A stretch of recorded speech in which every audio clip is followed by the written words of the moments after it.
Good morning all. Today we are going to start our next chapter, that is states of matter. As you all know, matter generally exists in three states: solid, liquid and gas. All molecules have two types of tendencies. First, molecule attraction tendency, and second, escaping tendency. Escaping tendency means how much far molecule can move. If attraction is more than escaping power, then the state of the molecule will be solid. If attraction is equals to escaping power, then the state will be liquid. If attraction is less than escaping tendency, then the state will be gaseous. In this chapter, we will focus our discussion mainly on the gaseous state. So, gases are classified into two categories. First, ideal gas. Second, non-ideal gas, which is also known as real gas. So, ideal gas is a hypothetical state. Hypothetical state means which is not real, in which there are no interaction between the molecule. Means molecules are very far apart from each other. So, ideal gas is a hypothetical state in which molecules are far apart from each other and there is no interaction between the molecule. It is important to note down here that potential energy of ideal gas is zero. Potential energy of ideal gas is zero. Now, let's see the types of intermolecular force of attraction between two molecules. There are two types of intermolecular force of attraction between two molecules. First, polar interaction. Second, non-polar interaction. Polar interaction means where charges are involved, and non-polar interaction where charges are not involved. Polar interaction is of three types. First, dipole-dipole interaction. Second, dipole-induced dipole interaction. And third, ion-dipole interaction. And non-polar interaction is of one type, that is dispersion force, or which is also known as London force of attraction. Now let's study these interactions one by one. So first is dipole-dipole interaction. Dipole-dipole interaction is a force of attraction between polar molecules having permanent dipole and charges. For example, to understand this, let us take the example of two HCl molecule. Now, as you know, in this, Cl is more electronegative than hydrogen. So, it will attract the shared pair of electron of hydrogen and get partial negative charge, and hydrogen will get partial positive charge. Due to this positive and negative charge, the force of attraction will develop between them. And this force of attraction is known as dipole-dipole interaction.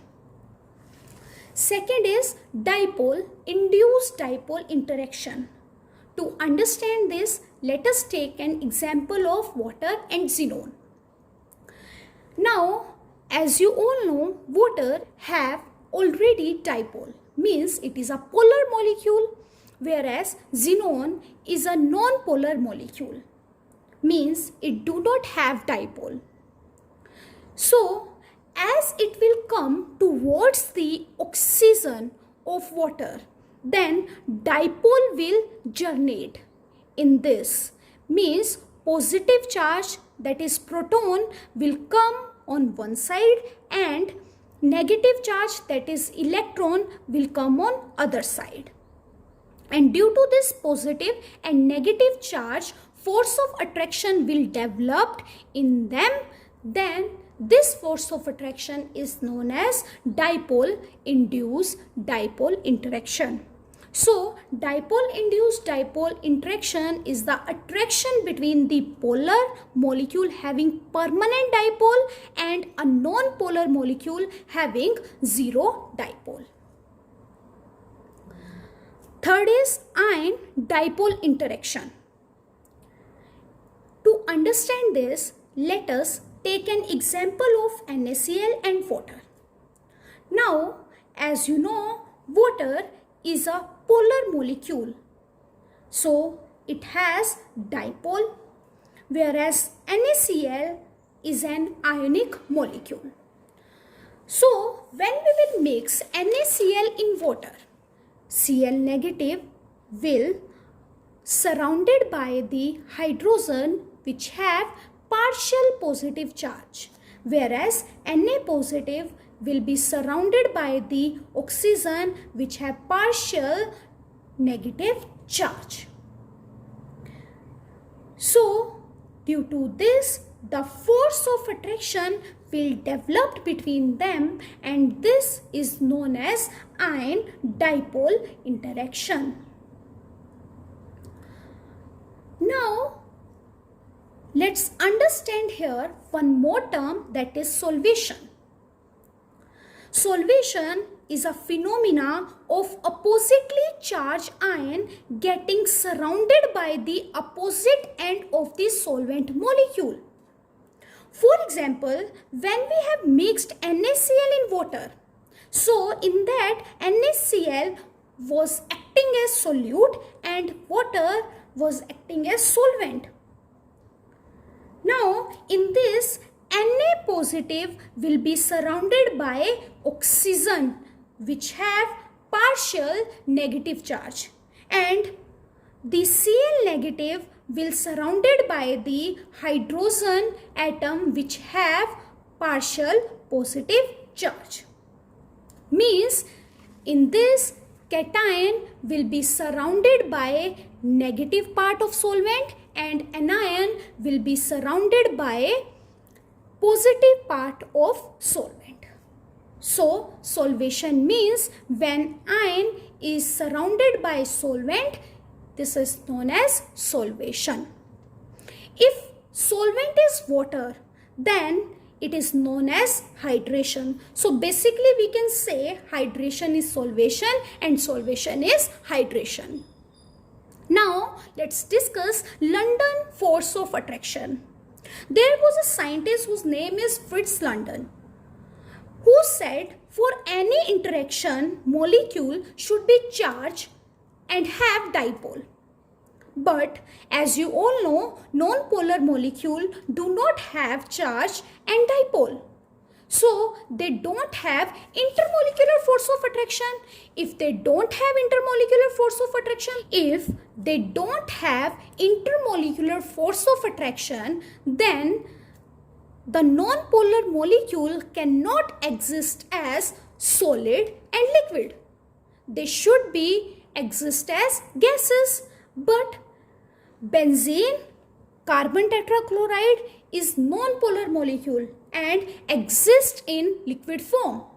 Means non-polar molecule also have intermolecular force of attraction.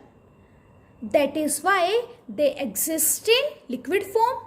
So, the force of attraction present in non-polar molecule is known as London force of attraction. For example, a non-polar molecule have nucleus and electrons. Due to the continuous movement of electron in circular path, electron will shift on other side and nucleus will shift on other side. Then pole will generate for a small moment of time. Means temporary pole will generate. And due to temporary generation of charges, they are weak. London forces are weak. So, London forces, or which is also known as dispersion forces, is the attraction between two temporary dipole of atoms of non-polar molecule. Next is hydrogen bonding. Hydrogen bonding is a force of attraction which exists between the hydrogen bonded to a more electronegative atom like nitrogen, oxygen, fluorine. And due to hydrogen bond, water has high boiling point. Due to hydrogen bond, water has high boiling point. Now let's discuss assumptions for an ideal gas. First, in ideal gas, intermolecular distance are very large. Hence, intermolecular force of attractions are negligible. Second, the volume occupied by the molecules is negligible in comparison to the volume of the container. For example, in this container, we have an ideal gas molecules. Now, if we will compress these molecules, so it will occupy this volume, which is negligible in comparison to the volume of the container. Third, the molecules of the gas are in continuous and random motion. Means the molecule of the gas are always in zigzag motion, which is known as Brownian motion. Zigzag motion is known as Brownian motion.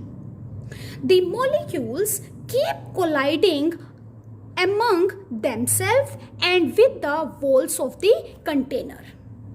The molecules keep colliding themselves and with the walls of container. Fifth, the collision are elastic in nature. Elastic means during collision, it will neither gain energy nor lose energy.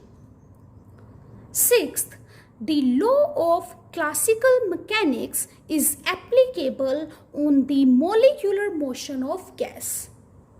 On the molecular motion of gas, the law of classical mechanics is applicable. Now, let's study state variables of gas. What do you mean by state variables? See, to describe the physical condition of gas, we require state variable. When we apply changes on gas, it changes its state. For example, let us say state 1 has pressure P1, volume V1, temperature T1 and number of moles N1. And state 2 has pressure P2, volume V2, temperature T2 and number of moles N2. These are known as state variables. These are known as state variables. It is important to note down here, it is not necessary that all the state variable change at same time. Now, let's discuss these state variables one by one. First is volume. Volume of gas is the volume of container. Volume of gas is the volume of container and unit of volume is liter, ml, cubic centimeter, cubic decimeter and meter cube. 1 liter is equals to 1000 ml. 1 liter is equals to 1000 ml. And 1 liter is also equals to 1000 cubic centimeter. 1 liter is also equals to 1000 cubic centimeter. 1 liter is equals to 1 cubic decimeter. 1 cubic decimeter. 1 ml is equals to 1 cubic centimeter. 1 meter cube is equals to 1000 liter. 1000 liter. 1 meter cube is equals to 1000 decimeter cube. Decimeter cube. And 1 meter cube is equals to 10 raised to the power 6 ml. 10 raised to the power 6 ml. These conversions are very important according to numerical point of view. Second is temperature. What is temperature? Temperature is the measure of degree of hotness and coldness of system. Units of temperature is Kelvin, Celsius, Fahrenheit. Kelvin is equals to degree C plus 273.15. 273.15, whereas Fahrenheit is equals to 9 by 5 degree C plus 32. These are very important to convert degree C into Kelvin, Kelvin into degree C, Fahrenheit into degree C into Fahrenheit. Pressure. What is pressure? Pressure is force upon area. And the unit of force upon area is Newton per meter square.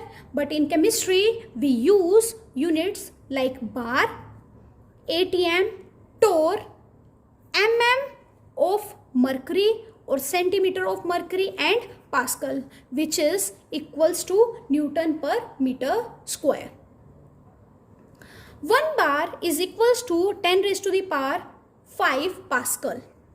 And 1 atm is equals to 1.01325 into 10 raised to the power 5 Pascal.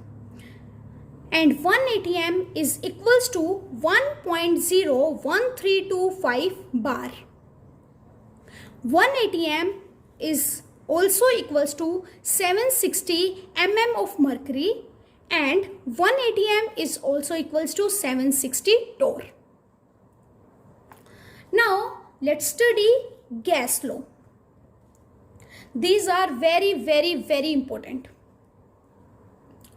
So there are 4 gas laws which we need to study. First is Boyle's law. Boyle's law gives the relationship between pressure and volume at constant temperature and number of moles. Second is Charles' law. Charles' law gives the relationship between volume and temperature at constant pressure and number of moles. Third is Gay-Lussac law, which gives the relationship between pressure and temperature at constant volume and number of moles. Fourth is Avogadro's law, which gives the relationship between volume and number of moles at constant pressure and temperature. So let's study these laws one by one. So first law is Boyle's law. For given mass of a gas means number of moles are constant. For a given mass of a gas at constant temperature, the pressure of the gas is inversely proportional to volume. Pressure is inversely proportional to volume at constant temperature and number of moles. Now, if I will remove the sign of proportionality, what will come? That is constant. So, P is equals to K 1 upon V, where K is constant. Now, if I will compare this equation with straight line equation, that is y is equals to mx. So in this y is p and x is 1 upon v, where m, that is slope, is equals to k. So now let's plot a graph between pressure and 1 by v. So from this it is clear that pressure is directly proportional to 1 by v. So if we will increase the pressure, 1 by V will also increase. If we will decrease the pressure, 1 by V will also decrease. So it will give a straight line graph having slope equals to K. Now let's bring this V to this side. So it will be PV is equals to K, that is constant. So let us say for state 1, pressure is P1 and volume is V1. So according to this, we can write P1 V1 is equals to K. And for state 2, let us say pressure is P2 and volume is V2. So according to this, we can write P2 V2 is equals to K. So from these two equations, P1 V1 is equals to P2 V2. Or we can write P1 upon P2 is equals to V2 upon V1. Now, if we will plot a graph between pressure and volume, so we will get a graph like this.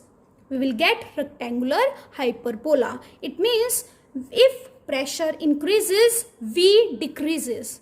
Pressure increases, volume will decrease.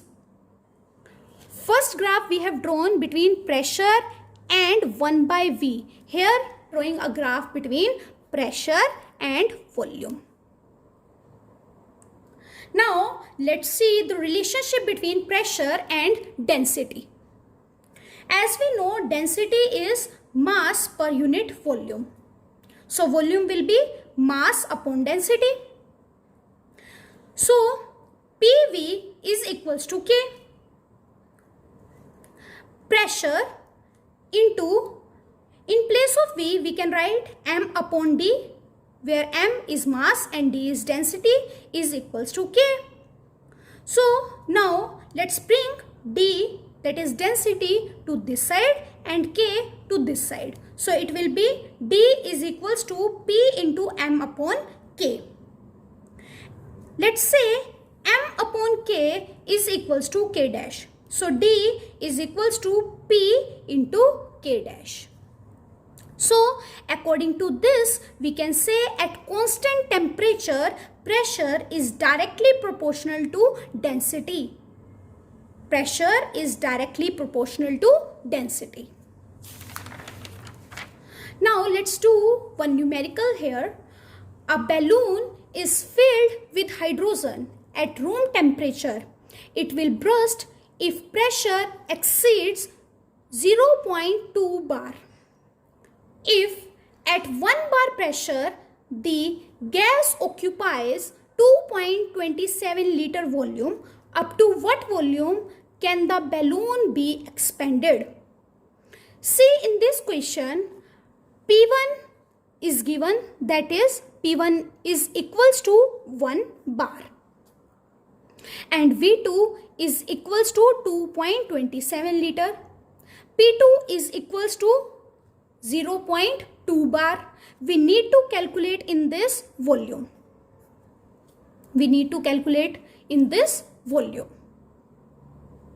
So according to Boyle's law, P1 V1 is equals to P2 V2.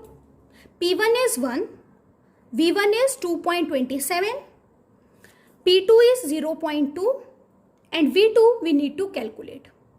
So V2 will be equals to 2.27 upon 0.2, which is equals to 11.35 liter. Now let's do second law, that is Charles' law. For a given mass of a gas at constant pressure, for a given mass of a gas means number of moles are constant. At constant pressure, volume is directly proportional to its absolute temperature.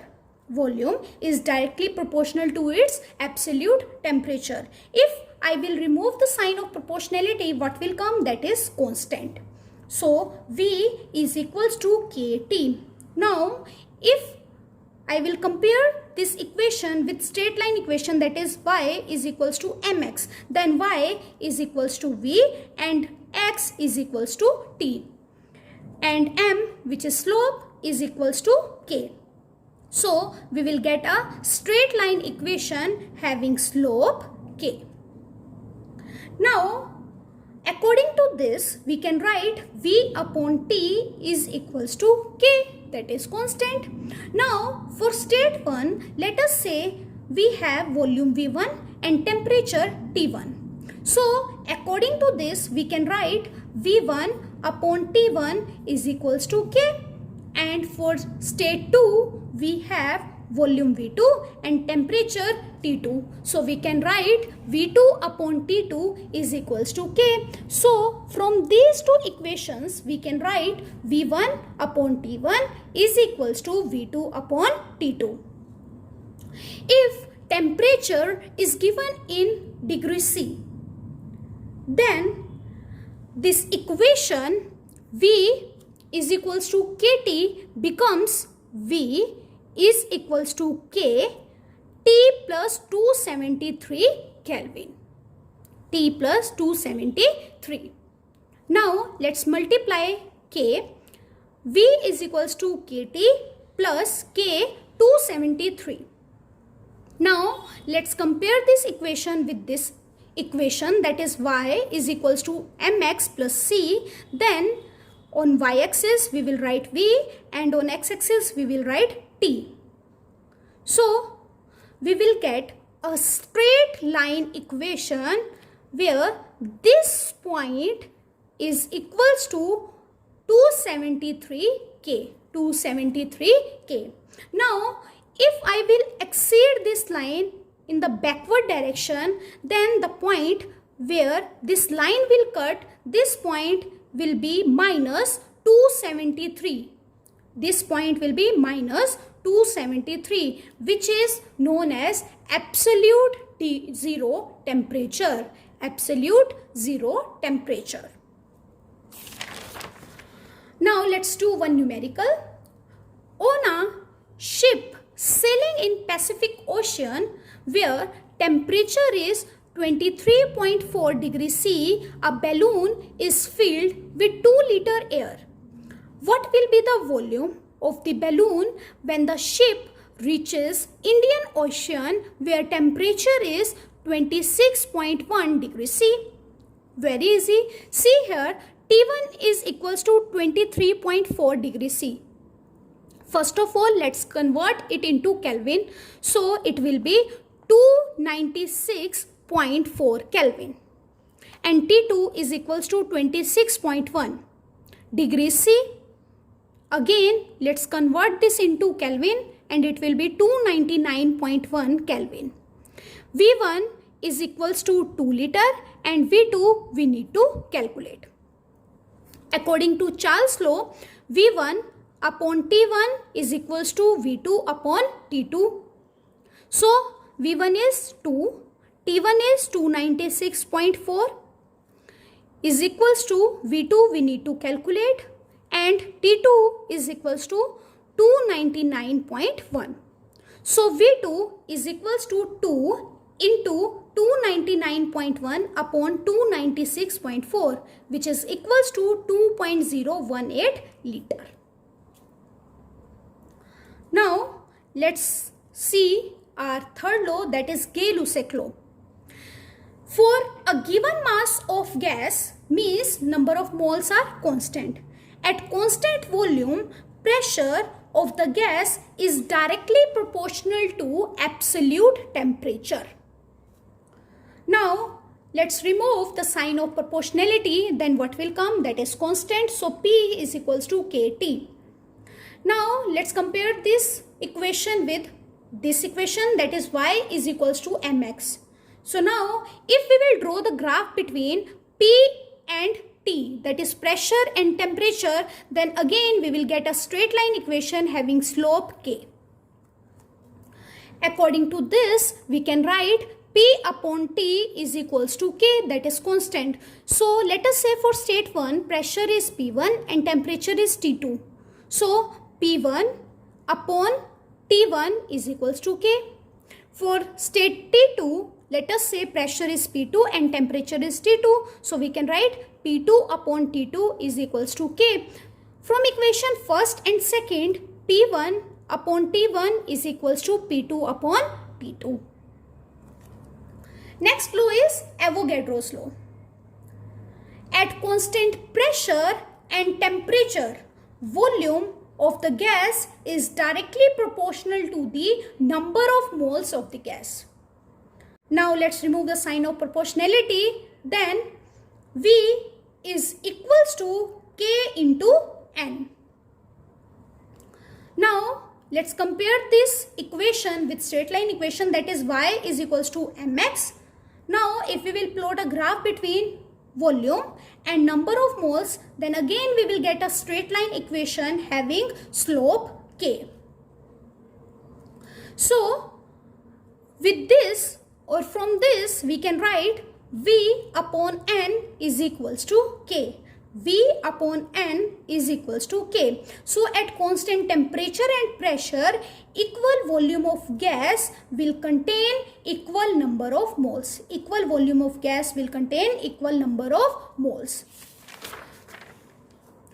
For N moles, let us say volume of gas is V. So for 1 mole of the gas, the volume of gas will be V upon N, which is known as Vm. And Vm is molar volume. V upon N is molar volume.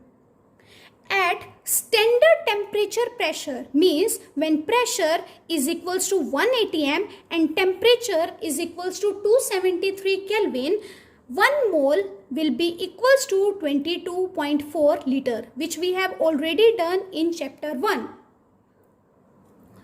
As we know, number of moles is equals to given mass upon molar mass. So V is equals to K into N, and N is number of moles. So in place of number of moles we can write given mass upon molar mass. Now let's bring this molar mass to this side. Then it will be M is equals to K M upon V. Then M upon V, that is mass upon volume, is equals to density. So from this equation it is clear that density is directly proportional to molar mass. Now let's see ideal gas equation. As we know, Boyle's law said volume is inversely proportional to pressure at constant temperature and number of moles. Charles' law said volume is directly proportional to temperature at constant pressure and number of moles. Avogadro's law said volume is directly proportional to number of moles at constant pressure and temperature. If we will combine these three laws, then we will get volume is directly proportional to N into T and inversely proportional to P. That is, V is directly proportional to N into T and inversely proportional to P. So if we will remove the sign of proportionality, then what will come? That is constant, and here constant is R, and R is known as gas constant.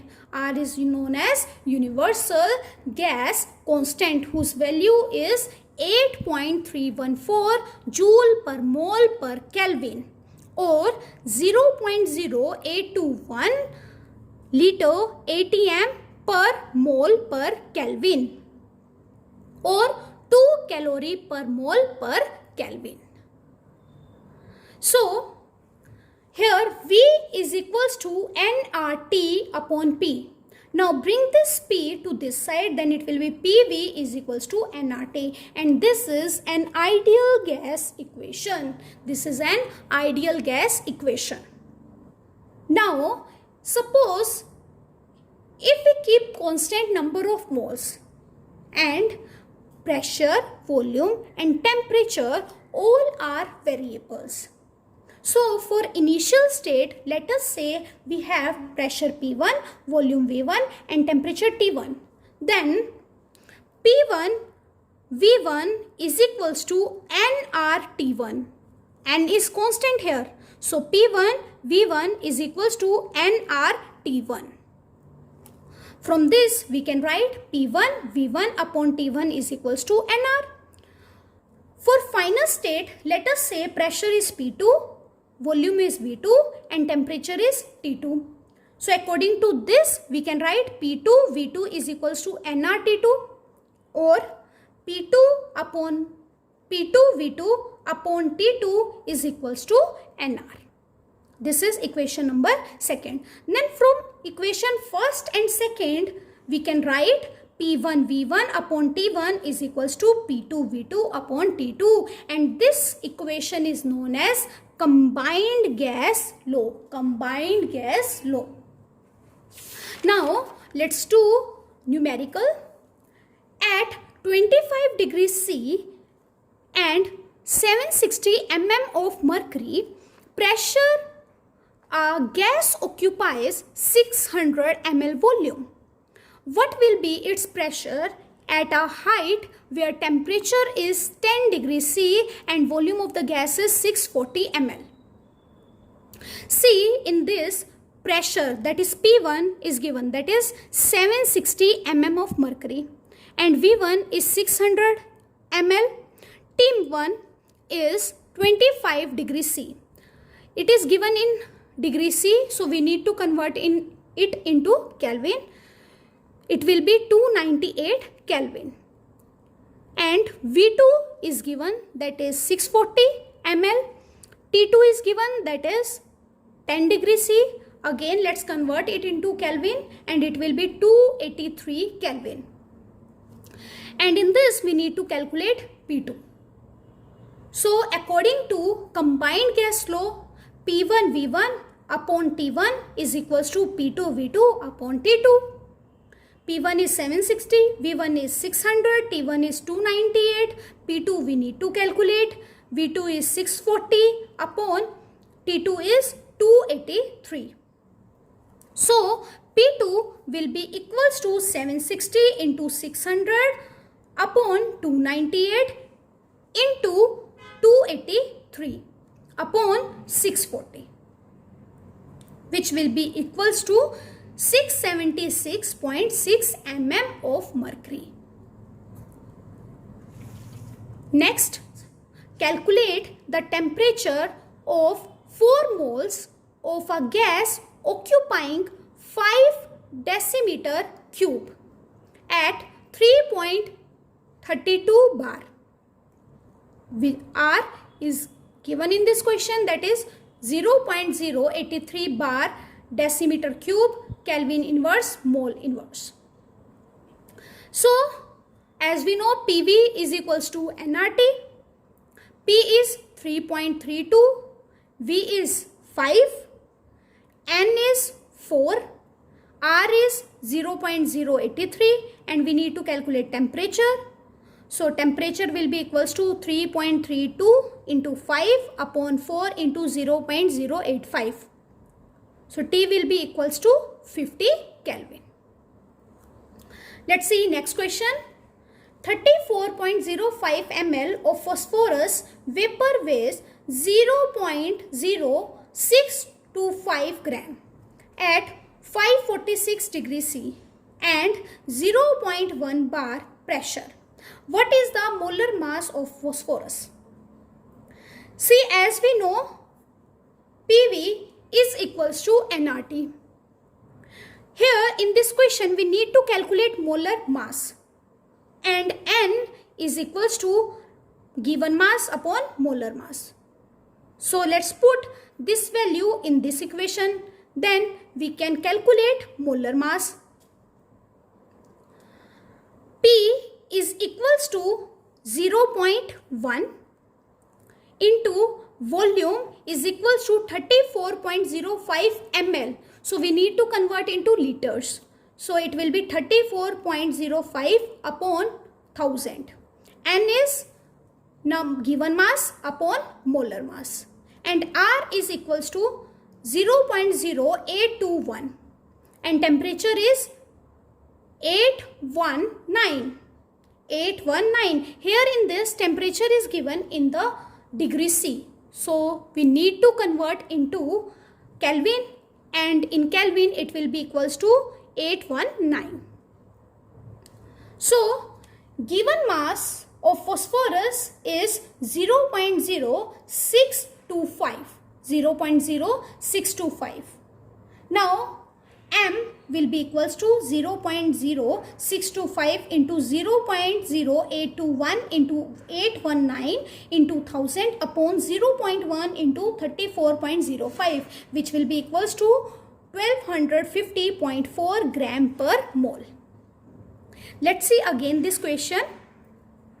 In this question, as you can see, the pressure is given, volume is given, but volume is given in ml. So we need to convert into liter. So we will divide the value with 1000. And given mass of phosphorus is given in the question. Temperature is given in degree C. So we will convert it into Kelvin, and which will be equals to 819. Now here R we will use 0.0821 liter atm per Kelvin per mole. Let's put all the values.